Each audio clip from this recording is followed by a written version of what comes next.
Have you ever felt that? That quiet little sting when you realize you weren't the first person someone thought of, not the first pick for the team or the first call for a plan. It's a feeling we all know, one we usually just try to forget. But today, we're going to do the opposite. We're going to look right at it and explore a really powerful idea about what it actually means to be the second choice. Just let that question hang in the air for a second. What if that feeling of being overlooked, of being the backup plan, what if that wasn't a weakness at all? What if it was actually a training ground for a kind of strength most people never get? What if it was your secret superpower? That's what we're going to unpack here. But before we get to the good stuff, the superpowers, we have to be real. It hurts, right?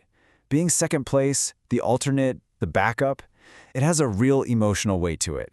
And it's so important to just acknowledge that. Your experiences are completely valid, and yeah, they matter. I'm sure some of these probably feel a little too familiar. That feeling in the schoolyard just waiting for your name to be called and it's last. Or getting that text on a Friday night when you just know their first plan fell through. Getting that "we regret to inform you" email for a job you almost had. These moments, whether they're big or small, they add up. And they can start to tell us this quiet story that maybe we're not quite enough. Well, that's the story we're about to rewrite. Our whole society is just obsessed with being number one.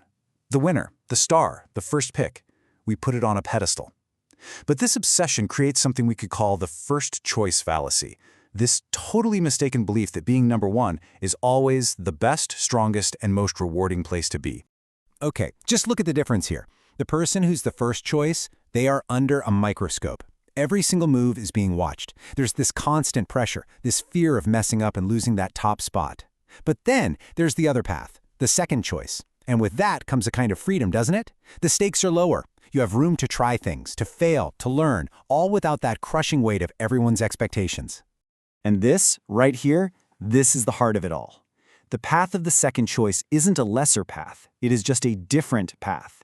It's a journey that forces you to build your strength from the inside out instead of relying on applause from the outside. And that kind of strength, it's incredibly durable. Let that one sink in for a minute. The spotlight. It's bright, yeah, but it can also be blinding. It can make you focus way more on how you look than on who you are. But in the background, away from all that glare, that's where the real work happens. That's where things like resilience and empathy are forged.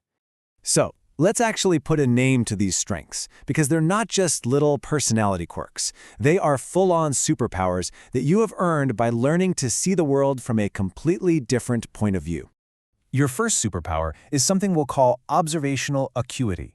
Think about it. When you're not the center of attention, you get to be the best observer in the room. You see the little things. You pick up on the group dynamics. You figure out who has the real power versus who's just the loudest. You get to see the entire chessboard, not just your own next move. And this isn't some kind of magic, right? It's a skill you built over time. Because you weren't always the one talking, you got really, really good at listening. Because you weren't always performing, you were watching. This means you've gathered more data, you've seen the hidden patterns, and that lets you make way smarter, more strategic choices when it really counts. Okay, your second superpower is a huge one, deep empathy. Because you've felt that sting of disappointment, that little flicker of hope, and that quiet need to just keep going, you have a much richer emotional vocabulary. This lets you connect with people on a whole other level. You don't just feel sorry for them, you understand them. You get it right down to your bones. And finally, superpower number 3, strategic patience. When you're not getting a gold star for every little thing, you learn to do the work for the sake of the work itself. You build your skills quietly. You put in the hours without needing an audience. This gives you this incredible ability to play the long game, to wait for the right opportunity, not just the first one that comes along. So, we have these superpowers. What do we do with them now? Well, it's all about consciously rewriting the story you tell yourself. It's about making a shift, from seeing your life as a series of moments where you were overlooked to seeing it as a journey that has made you uniquely and powerfully prepared. I absolutely love this quote. Think about it. From the outside, you might see that tree in the shade and think it's struggling, that it's not getting enough sun. But what you can't see, what's happening underground, is that it's growing a root system that is so deep and so strong that when its time comes, it will be unshakable. That's you. You've been developing deeper roots. And this is something you can actually do right now. First, think back to some of those second choice moments. The job you didn't get, the team you were picked last for. Now, connect the dots.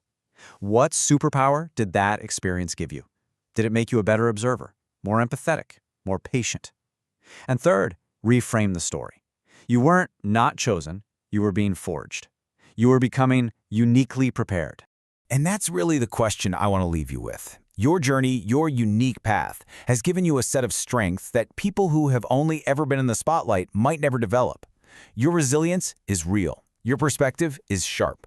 So now you get to look at your life, at your future, and ask yourself, what am I going to build with this strength I never even knew I had?